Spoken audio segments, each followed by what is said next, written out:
Hi, it's Dr. Ann Metz, and this is the Psychedelic Skeptic, where we believe nothing is the cure for everything. If it's your first time here, I'm a licensed therapist, counseling professor, and in fact, a psychedelic therapist. But I'm also a skeptic when it comes to some of the claims around psychedelic medicine. And that's what I'm here to explore. Today on the show, we need to talk about Oregon. For folks listening too, like to be a licensed facilitator, you need to be 21 years old and you need to go through a 120 or 160 hour training to be a licensed facilitator, and with zero supervised experience and a practicum experience that typically does not involve a psychedelic. So you could theoretically go through this whole process and be a licensed psilocybin facilitator and have zero experience with, like, at the end of the day, right? And so you have facilitators where, they may have a PhD or licensure in this realm, like I do. And then you have facilitators who have no prior sort of experience. And in some ways that accessibility is important because it provides more pathways for clients to be able to access services, but then also for more diversity in terms of how people might be approaching this work. And I think that is important. Our guest today is Dr. Ryan Reese. Ryan is an associate professor of counseling at Oregon State University in Bend. He is best known for his work on eco-wellness and the nature connection. Ryan has a small private practice in Bend. He is a great therapist, researcher, and professor. Over the years, Ryan and I have worked together on projects related to the climate crisis and mental health. He also happens to be the first person I know personally to become a licensed psilocybin facilitator in Oregon. So I was really excited to speak with him and hear more about his practice and his experience in the training program. Just a couple of notes here before the show. At one point, I mentioned that some of the clinical trials have not been forthright about adverse experiences, but I don't specify which studies. I thought I would offer some clarity. Most recently, MAPS, now known as Lykos Therapeutics, was accused of failing to report adverse events, and Johnson & Johnson, the maker of Spravato, which is a ketamine nasal spray, failed to report some 40% of adverse experiences during their Spravato clinical trials. Compass, another drug company, claimed that a person who had become more suicidal in a psilocybin trial was actually a non-responder rather than an adverse event. And lastly, Braxia, another drug company, also failed to properly report adverse experiences in their clinical trials. I thought it was important to provide these examples to support my claim. Another brief point before we begin, Ryan and I refer to SSRIs multiple times in this episode. It dawned on me after the fact that people listening might not know what that is. So for people who are not familiar, SSRIs are the general class of antidepressant drugs. Apologies for the inside baseball, and here's my conversation with Ryan Reese. For folks who are listening, in case you don't know, in 2020, the Oregon voters passed Ballot Measure 109, which is also known as the Oregon Psilocybin Services Act. This measure allows for the legal manufacture, delivery, and administration of psilocybin at licensed facilities under the supervision of trained facilitators. So with that background in mind, what would you say is happening in Oregon these days? What is happening in Oregon these days? I would say that we are absolutely getting going with this work here in Oregon. The law went into place over a year ago, but it really took up until June, July, August, and into the fall for service centers to really get up and running. Depending on where you're at in the state of Oregon, depending on the county or counties, some counties opted in, some counties opted out. And really, this is only happening in a few spots around Oregon. And I think that a lot of folks maybe thought, at least in the crowds that I talked with around this, that, okay, this is really going to hit the ground running. There's going to be a lot of demand for this. And maybe in some cases there is. And in other cases, this hasn't been quite the rollout that maybe a lot of folks thought it would be. So what areas of Oregon have psilocybin services?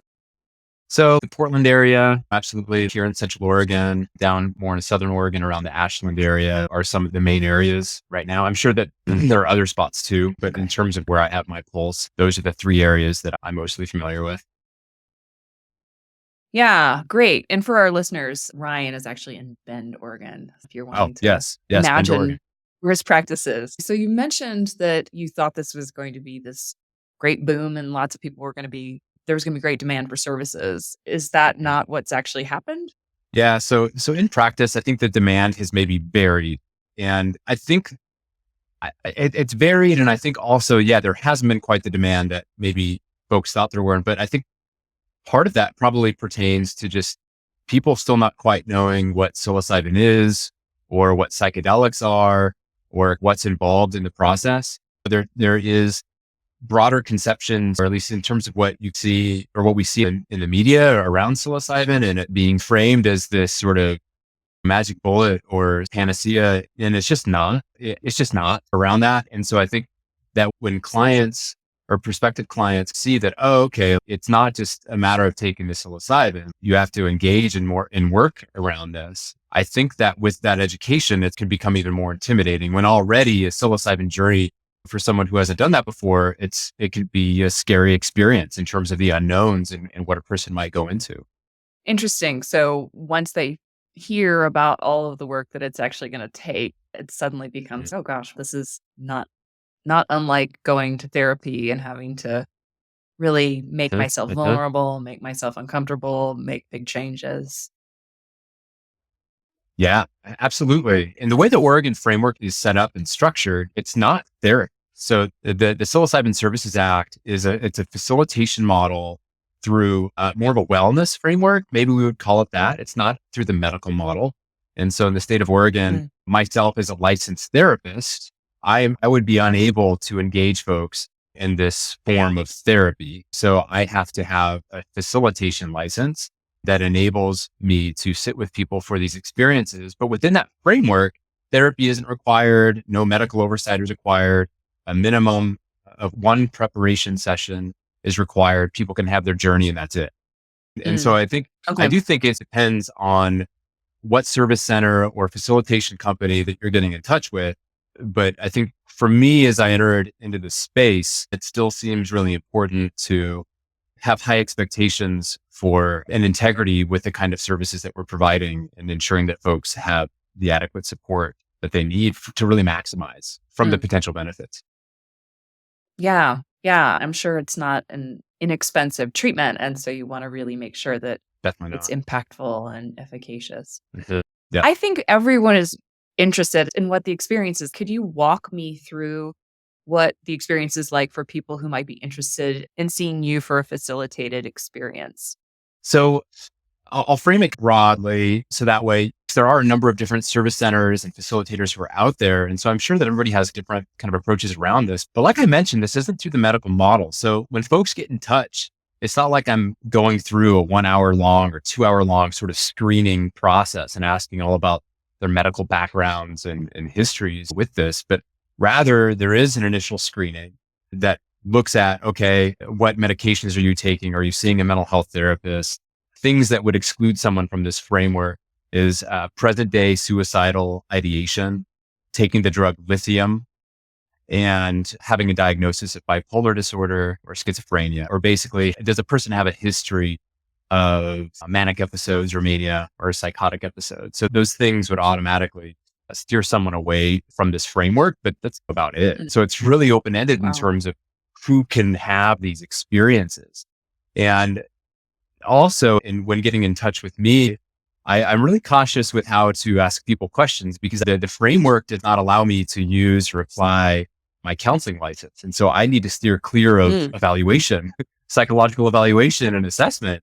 I have folks complete an inventory, I call it, which asks them a lot of different questions about their life history, prior experiences with psychedelics, their motivations for engaging in services, and finding ways to ask about trauma histories without necessarily asking specifically about trauma, asking about prior diagnoses. I get a lot of background when working with folks because I want a really good idea about whether or not a person is actually going to be ready for this kind of experience, whether or not I might encourage someone to maybe seek out additional support or therapy prior to jumping into these experiences. They need to feel emotionally, psychologically prepared and to feel like they have the resources from a holistic perspective to be able to go through the journey, to benefit from the journey, but then also to, to be safe to have the experience itself be safe, but then after the experience, which can be so destabilizing for people, and we can talk more about that, to ensure that there's adequate planning in place for an individual to where they feel supported and prepared to enter into the integration process.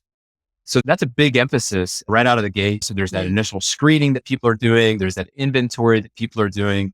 And then I have a pretty big emphasis on developing relationships with people in terms of our nervous systems and how we operate, how there's so much that is happening underneath it all that we're not even conscious of, as far as whether we feel safe to be open, to be vulnerable.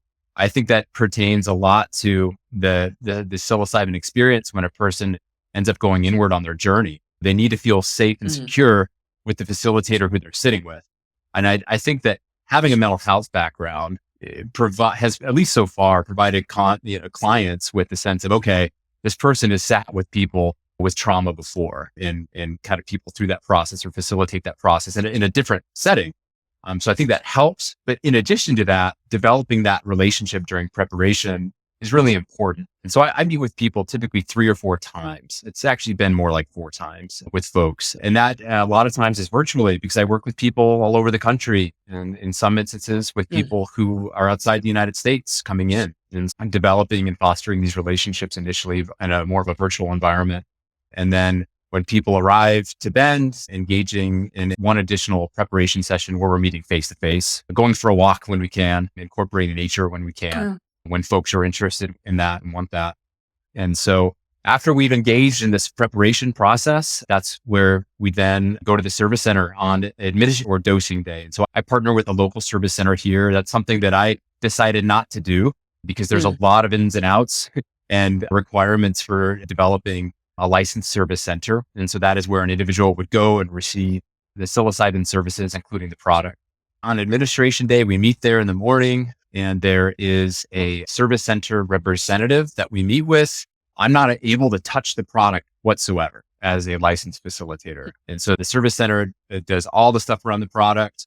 And one thing I didn't describe, which I should have during preparation, is that we spend a lot of time also talking about dosing. Like, what is the dosing that an individual is going to want to take? And we spend considerable time sort of taking into consideration a person's intent or intentionality for the experience, or what their goals would be for the experience relative to, okay, here's the potential dosing that a person might consider. I also can't tell anybody what they should or shouldn't take around that, but I can allude to the research around that and say, here's what they've done the clinical trials, and what kind of sensitivity do you have to other drugs or psychedelics, if a person has ever taken psychedelics before, those kinds of things. Coming back to administration day, then the service center rep will gather the product for us. We will then get a good sense just for the room that we are in and engage in dialogue conversation, engage in a mindfulness exercise.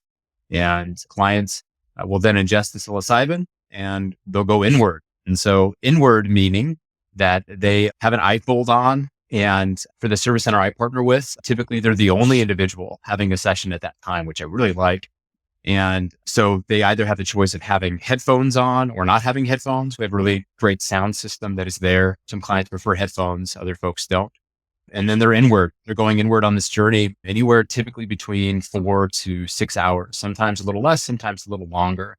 The state has mandated requirements depending on your dosing for how long you have to stay at the service center. And during the experience, again, people are going inward, and the invitation is always to move into whatever is there, whether it's something joyful, whether it's something that's scary, terrifying, wherever it is, just going wherever the journey leads. As part of that process, as part of preparation, we're always looking at, okay, if you're having a difficult experience and it's overwhelming, what is an anchor for the experience, whether it's a word, phrase, mantra, coming back to the breath, having an altar space where people maybe bring pictures or stones or things that can help provide a sense of grounding.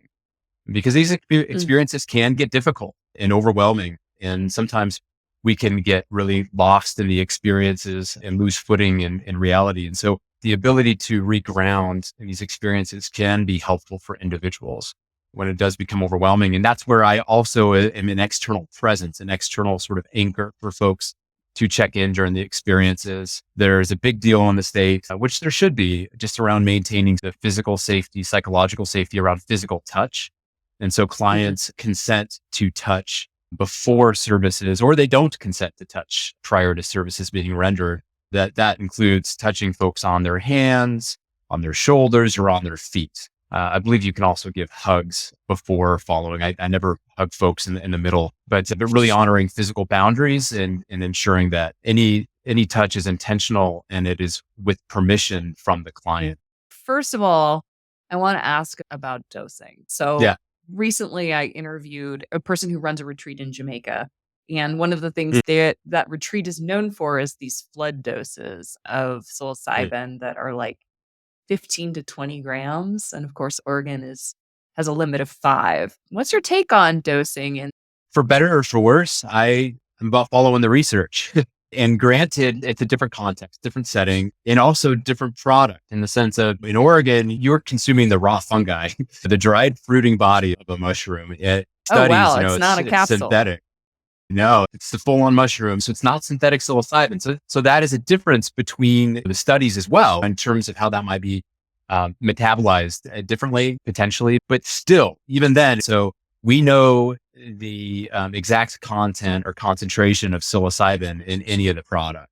And so in terms of the actual sort of the mass or the weight of the products, that may fluctuate, but really what's most important is how much psilocybin is in there. And so within these clinical trials, it's predominantly been with doses that are around 25 to 35 milligrams. And that's specific to studies looking at treatment-resistant depression or major depressive disorder more specifically. And that is something that I look at. And again, I can't recommend, like within the framework, I cannot recommend to people what dosage to take. And so I do ask questions again around prior experiences, what is sensitivity to psilocybin, and also taking into consideration whether somebody is taking an SSRI. Like in these clinical trials, in most of them, you can't be part of the clinical trial if you're on an SSRI. But here in this system, in this framework, you can be taking SSRIs, but it's something that we need to be really careful about, but then also take into consideration relative to dosing, because chances are that if you've been on SSRIs for a long time and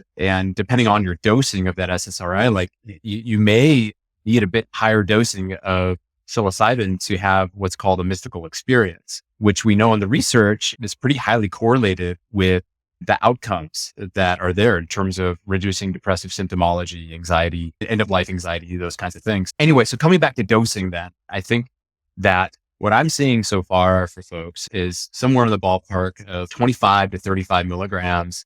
It can get people there, but then we go up or down from there, just depending on the clients, on what they want. I have some clients who say, no, I'd like to have 40 milligrams of psilocybin just to make sure I'm flying out here and I want to make sure I have an experience. Okay, that's fine, but let's be safe about it. And what I do appreciate about the Oregon framework is you have an initial primary dose, but then you can also take a secondary dose. And so oftentimes what we're doing is we're looking at this primary dose, and then after 45 minutes, depending on the client's age and maybe a few other factors, maybe even up until an hour and a half, that a person then takes a secondary dose of psilocybin as well. So you can really titrate it to what the actual experience is and their reaction to the product that you have. Yeah. And ultimately it's completely client led. And so even if I have maybe concerns in a session about a client not taking more or something, like they're the ones who make that call. How do you handle integration? So integration, it looks different for different clients. So how we have it set up is that we have one package that is just one integration.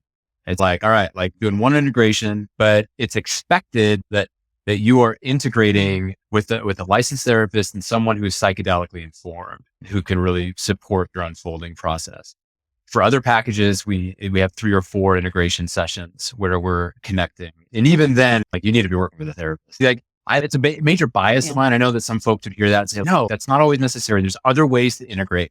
Absolutely, there are other ways to integrate. And that's where, as part of integration, we're looking holistically at what are the needs of the client. Like anything from, okay, like making sure that you eat food, making sure that you're getting adequate sleep. Does there need to be a consult with your physician before and or after if that's going to be a concern for you?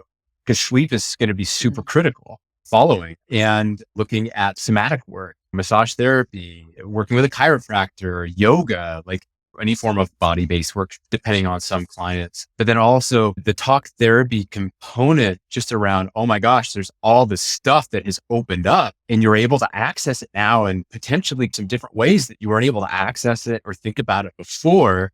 Like working with a therapist is just so critical. And I think that's where having somebody like me is also useful because I am a therapist in a different world, but I approach things in a very non-directive way, which is mandated by the Oregon framework to really help folks make sense and meaning around kind of these insights that they've developed, these felt sense insights. I think that's the thing. Is these aren't like cognitive sort of cerebral like things of like, oh, okay, that's great. It's like this, oh no, I know this to be true. I know this. I know I'm interconnected now. I know I need to address it. It is a really deep sort of felt sense that many clients have after. And so you're able to access this in some really fun, exciting, and creative ways. Art, nature, to where it's not just necessarily a standard sort of talk approach around this as well. I think that there's a lot of creativity that can be employed within the process. And me being this nature person that I am as well, if clients are open to it, I know I'm not supposed to be directive, but I do encourage people to think about their connection with nature, their time in nature, what that can look like and where and how they're processing some of this information. I sometimes struggle with integration, but then there are also moments where I think, isn't all therapy just integration? Isn't it taking the difficult experiences that we go through in life, the joys, the pains, and then making it a part of who we are going forward? So that sometimes comes to me from time to time as an explanation for how integration works. Yes, for sure. And I still think that in the weeks and months following a psilocybin journey, the way that you're able to access this, the work you can accomplish in those weeks and months following is just really profound. Because I don't know, again, I'm so new to this still, I admittedly, that maybe some folks would disagree with me, but in my experience so far, it just seems like there's this window that's open for clients for several months, but then it starts to close. How can you position yourself? And that's part of preparation is, okay, thinking about integration, how can you position yourself to really maximize some of these shifts that you might be able to make? But not to put pressure, but just to have a plan to across the first couple of months following to really work toward the potential sort of transformative kind of pieces that people want to accomplish. Yeah, there is a flexibility and a plasticity, I think, that's happening in the brain and in your life that you really can make those big quantum shifts in a way that can be really difficult for folks normally. Yeah. Going back to the experience, I'm sure everyone is wondering like what costs are for packages, what costs are for mushrooms. Yeah. Would you mind sharing something about that?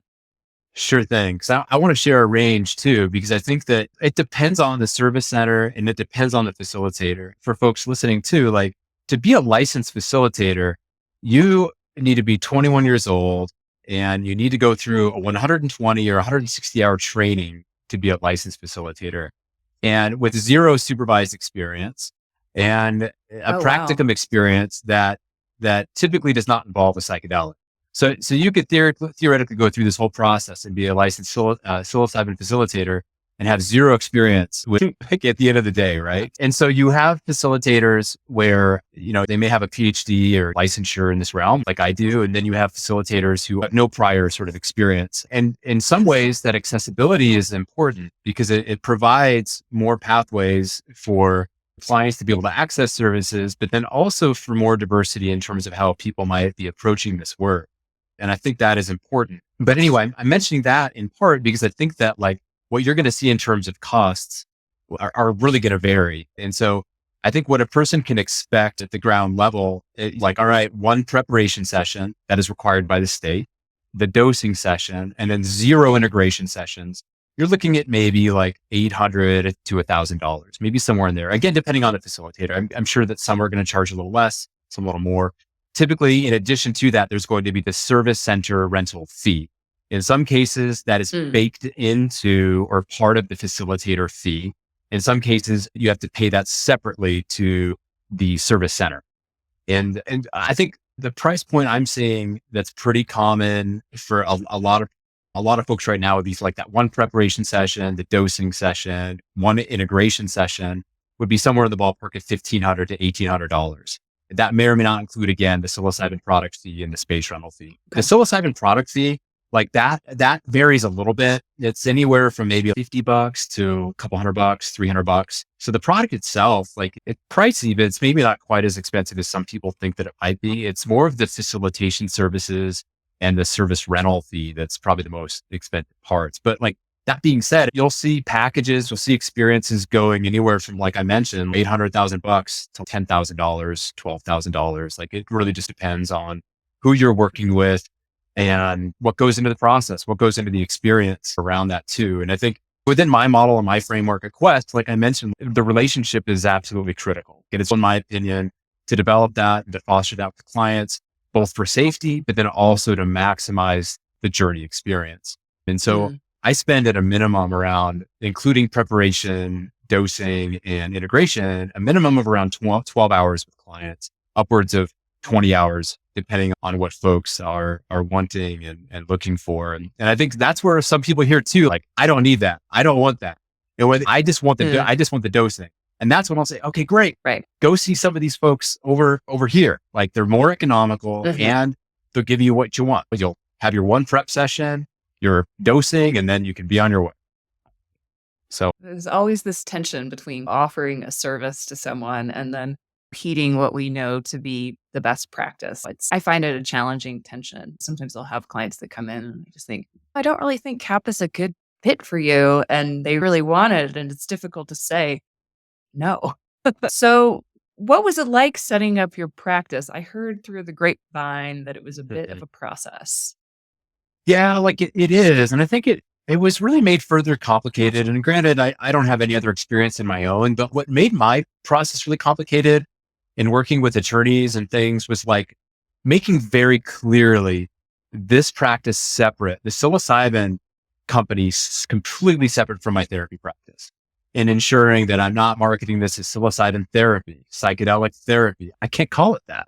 And it's funny because people who aren't licensed therapists are calling this psychedelic therapy and nobody's coming after them. Whereas if I did that, my counseling licensing board would come after me and say, this isn't in your scope of practice. You're misrepresenting yourself. Right. And so that made it really challenging, and setting up all this paperwork. There's so much paper. Already the Oregon Health Authority has so much paperwork that clients have to complete. And then you get attorneys involved, and then they want your clients to fill out all this other paperwork to make sure that you're covering your butt. And so, yes, that was really complicated. Lots of work with that, just to develop, set up a banking account. That was another thing. There's only really, I'm sure that in the past 6 months, hopefully it's changed. But like when I was opening a bank account, there was like really only one bank account where I could say, I'm a psilocybin facilitator. This is my company. I want to be very transparent about this.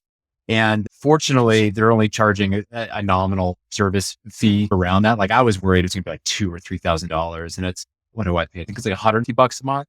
So it's still money, but like I just, I feel good about that because I didn't want to be with a bank and then to have them find out 6 months later that, hey, like we actually saw that you're a psilocybin facilitator. Is that what this is? And then for them just to shut down my account. Like that would be really scary. And so finding that bank account, insurance is another interesting thing. There's really only one or two insurance carriers right now who are covering these services. And even then, at the end of the day, I don't really know if anything's going to be covered. So that's a little scary. And like for individual service facilitators to get a plan, I think it's around $1,300. That seems to be the quote that was provided to a lot of us facilitators. Because I'm only working with one service center right now, I'm able to pay a much lesser fee just to be added on to the service center policy, which has been really helpful in that way. But again, at the end of the day, I think that's the thing too. It's just like, you don't really know whether this is going to cover anything. Theoretically, it will, but we'll see. We'll see. For our listeners out there who might be wondering about this, so because psilocybin is federally scheduled as Schedule 1, you don't really have access to banking in the same way that you would. The same thing happened with cannabis when it was first legalized recreationally. It had to be cash only. And so, it's a weird, tricky hoop that you have to jump through. And the insurance, I think, is particularly interesting. Is it through one of the big names, HPSO or? No? No, I don't know who this group is. I'm grateful that they are providing this. And I think there's maybe a couple of groups too who are doing this. But so we'll see around that. I think The other thing too, in setting up a business structure, like it is confusing around sort of the tax law. And like within the federal code, if you are considered, according to their definition, a drug trafficker, like you theoretically cannot write off certain business expenses or any business expenses. And as a facilitator, someone who is not Oh, even wow. touching the substance at all, you're put in this place of, okay, am I considering myself as a drug trafficker or not? Because they just may say, hey, by proxy, like your business wouldn't exist unless you're doing this. And that may be true, but at the same time, I'm there to support people's mental health and wellness during a process that they are paying for independently. But they're just paying for my facilitation services. And so anyway, so there's just all sorts of business decisions too that you need to make around like, all right, we'll see if I get audited in the next 4 years and whether or not they're going to say that I was trafficking psychedelics this whole time. So anyway. Yeah, that one to me feels really significant because you look at the cost of the training programs, and if that isn't a business expense that you can deduct, it's really hard to justify. Yeah. While we're talking about training programs, for folks who might be listening, could you talk a little bit about your process in deciding which training program to go with and how you feel about it? Any thoughts you have for anyone who might be interested in pursuing facilitator licensure?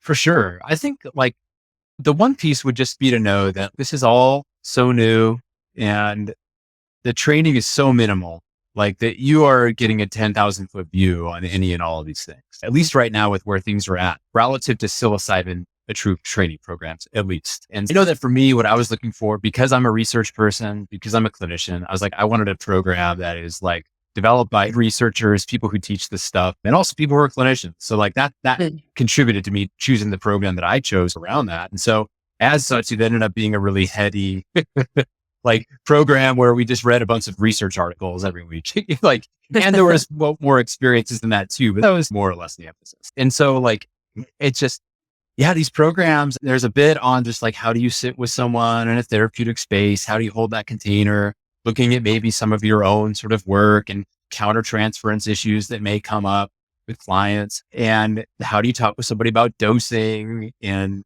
different considerations? But at the same time, and it's just like these training programs, they can only do so much when they're only 160 hours long.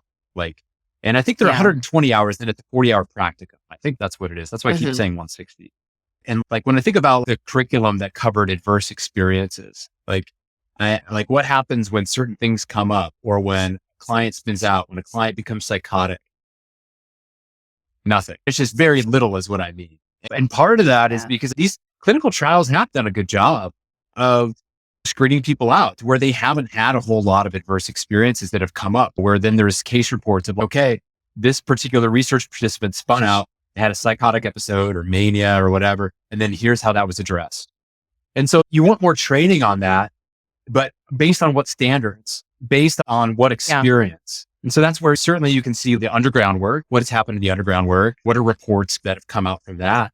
And so I think, so to me, going back to that question, I was looking for something that was more clinically oriented, but even then there's just so many holes and gaps, I think, within the curriculum, not because of the outfit that I work with, but there's just only so much that they could do within the time allotted as far as this experience. Yeah, I was doing a consultation with somebody who's a CAT provider and had a patient that was experiencing depersonalization for a pretty long time after the medication was out of their system.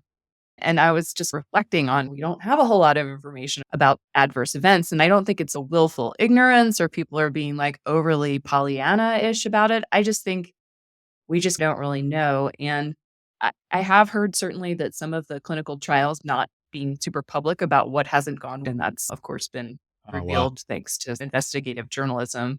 But I also just feel like you're right that even when we're talking about good clinical trials, the numbers are really small. And there's just so much that we don't know about how people in naturalistic settings are going to respond to psychedelics. So I think that's going to be a really big learning curve for all of us.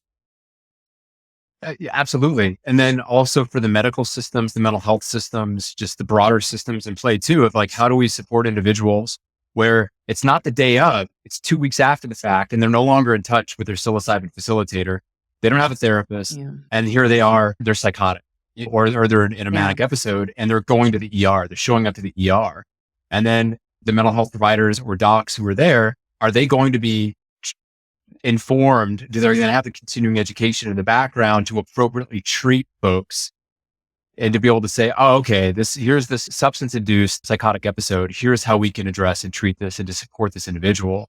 And also to have this be something that's just not another trauma that's layered on because they went and did this treatment to help address their trauma. The last thing they need is more experiences that layer on to this trauma.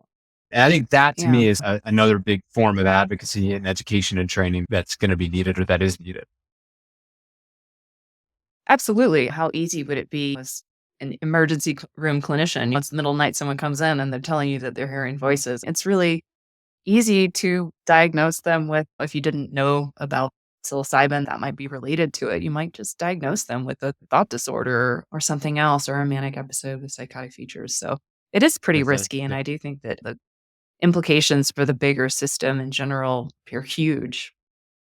I'm curious what it's been like being a counselor educator in Oregon. Are all of your students super interested in psilocybin therapy now? Is that kind of what people are doing in Oregon? This is where my response to this will be probably more uninteresting because I've been on sabbatical since basically October. But before diving into this, I had several students last academic year who knew I was doing the training and they were super jazzed and jonesing about this. And like, I candidly just didn't know how to support them. There's KAP, but but psilocybin, MDMA, like DMT, like these things are not federally legal. And so, we can talk about harm reduction, and that's where a lot of the training is at. It's okay, like how do we prepare clinicians to have a harm reduction approach when working with clients? But when students are in their early 20s, mid 20s, and they're like, oh, I want to do this work. I want to do psychedelic therapy and go out and do this. Wow, it's awesome. And I want to support you. And our curriculum isn't there yet. We aren't there yet to really support those interests in the ways that I think our students want to be supported. And I think in some ways too, the systems just aren't there yet either. When we think about the regulation on these things and what it's going to look like when MDMA, for example, does get rescheduled in the coming years, it's like, all right, what is that? It's going to take a while for that to roll out in what setting, context, and then how is that going to influence counselor training and preparation from there? That's definitely going to be a long road before it becomes part of what it is that we do, I imagine. You mentioned that you've been on sabbatical, and I know you've been writing a book. What have you been working on? So my work as a researcher and also as a clinician has been around eco-wellness or integrating the human-nature connection into more traditional counseling settings. So not necessarily like a wilderness therapy or going out into the woods kind of thing, but like my interest has been in helping clinicians in agency settings, private practice settings, school settings. How do they address this as part of a client's broader holistic wellness?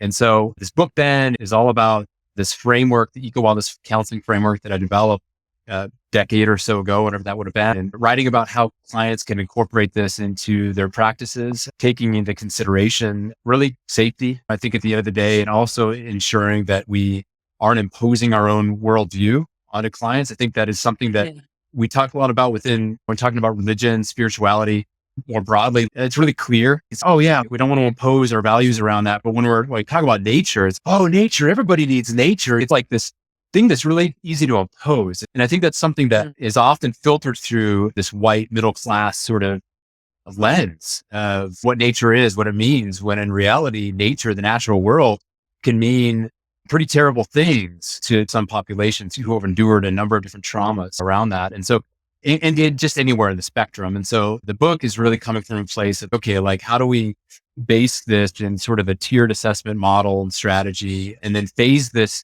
into the treatment plans of clients when it's indicated, when it's appropriate, when a client's even interested in it. Because a lot of the times it's just, it may not be as pressing or relevant for, and also as we face the environmental crisis that we are in, it also is framed as I don't want to say positive, but as a way to address a person's broader nature connection to where we're also not imposing our own environmental values onto clients as well in navigating conversations around the climate crisis. So. Cool. That's really exciting. And I'm proud of you for doing that work. I'd be curious about the alignment between psychedelics and eco wellness. Where do you see those two fitting together? So I think that they fit together just so well in terms of complementing each other. And also just as far as like just the psychedelic effects of nature. And I say that in a way of just meaning in terms of, I'm really curious about, okay, like what are the processes within the brain, like that are analogous, like when a person experiences a natural setting that is profound and where there's like the sense of interconnectedness and transcendence, are those similar? Are those processes similar? Or to what degree are those similar is someone who is having a transcendental experience when they've taken a psychedelic. And I wonder, they seem to be pretty similar. And the eco work I've done with many clients over the years, like there have been times or instances where it's just like this, whoa, there's this critical incident and experience that we have in session or they have outside of session when engaging a natural environment that then just jumpstarts therapy. And it's really incredible. I think it happens differently with psychedelics in terms of the level of impact and in terms of the sustained impact around that, in terms of the flexibility, the adaptability in thinking, but it's still really similar.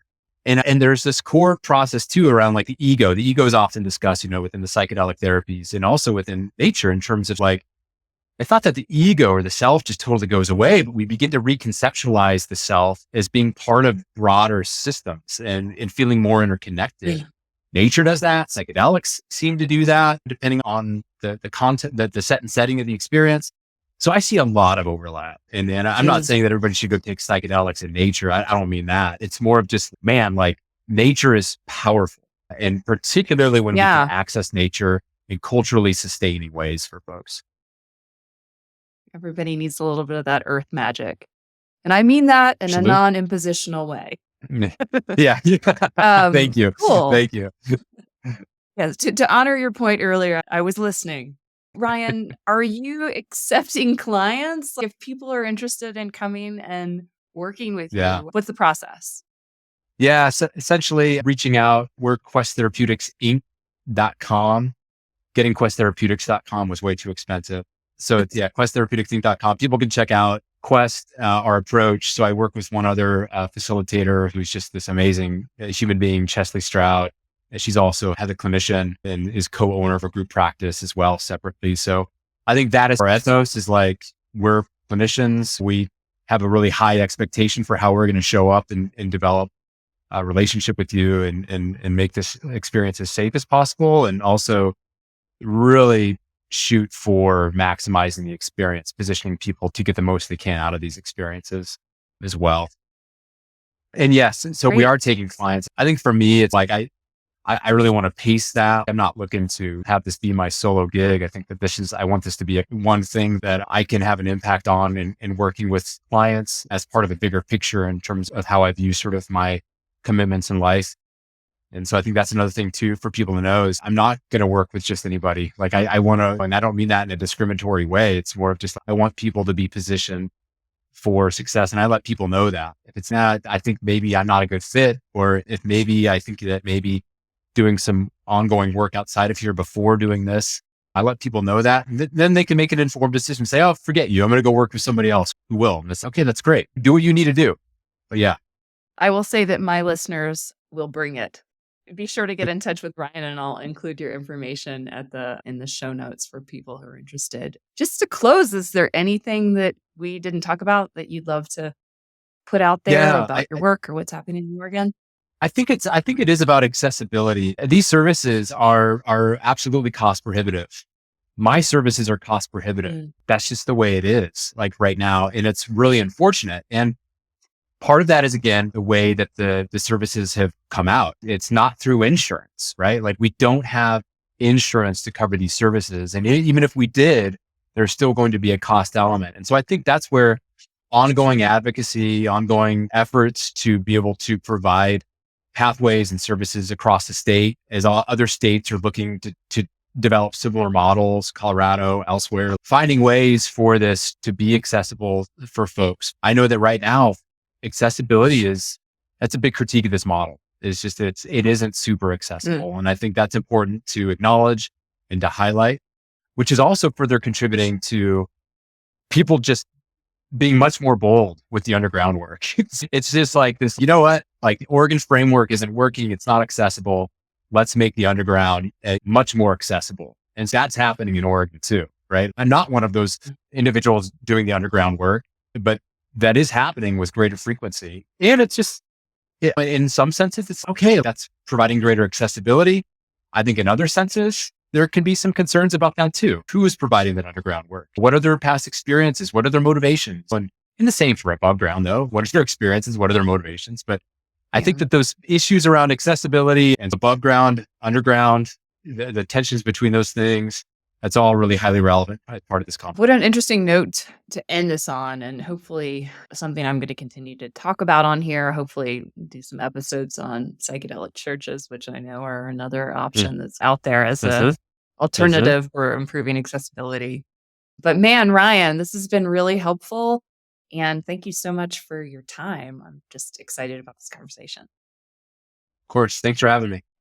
And that was my conversation with Dr. Ryan Reese. If you're interested in finding out more about his work, you can find him on the web at questtherapeutics.inc.com. The Psychedelic Skeptic was created by me, Dr. Ann Metz. I had production help this week from Jesse Dukes. Our podcast music is by West Swing. The Psychedelic Skeptic is available on your favorite podcast app. And you can learn more at annmetz.com or follow me on Instagram at Dr. Metz. If you want to recommend a guest for the show or ask a question about psychedelic therapy, just send me a note at hello@annmetz.com. If you want to help the podcast, please share it with a friend or a family member. Or if you're feeling particularly generous, feel free to leave a review on your favorite podcast app. It really helps. Thanks again, and I'll see you next time.